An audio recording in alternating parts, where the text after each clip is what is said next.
बाला साहब ठाकरे जब थे तब आपके उनके साथ बहुत अच्छे संबंध थे, आप उनका बहुत सम्मान भी करते थे और मैं तब शिवसेना भी कवर करता था, वो आपके पक्ष में भी खड़े रहते थे।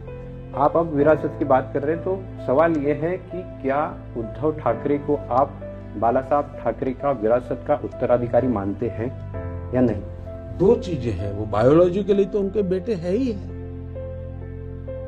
उसका तो मेरा वो विषय ही नहीं है जी। तो मैं उस प्रकार से मान लीजिए उनके परिवार में कुछ भी, जब वो बीमार थे तो मैंने तुरंत फोन किया था उनकी, रेगुलरली मैं वहिनी को फोन करके पूछता था कि भाई क्या हुआ।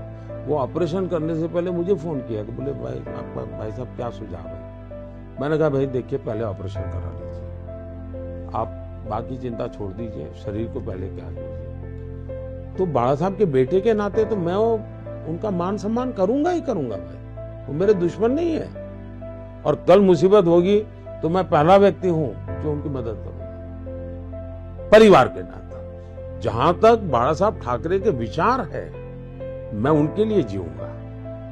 मैं बाला साहब ठाकरे के विचारों के लिए, उन्होंने और मेरे प्रति उनका अतिशय प्रेम था, अतिशय प्रेम था, तो मैं वो कर्ज भूल नहीं सकता हूं, कर्ज भूल नहीं सकता हूं। और आज जो शिवसेना के साथ हम बैठे, हमारे पास ज्यादा एमएलए हैं फिर भी शिवसेना का मुख्यमंत्री है, वो मेरी बाला साहब को श्रद्धांजलि है।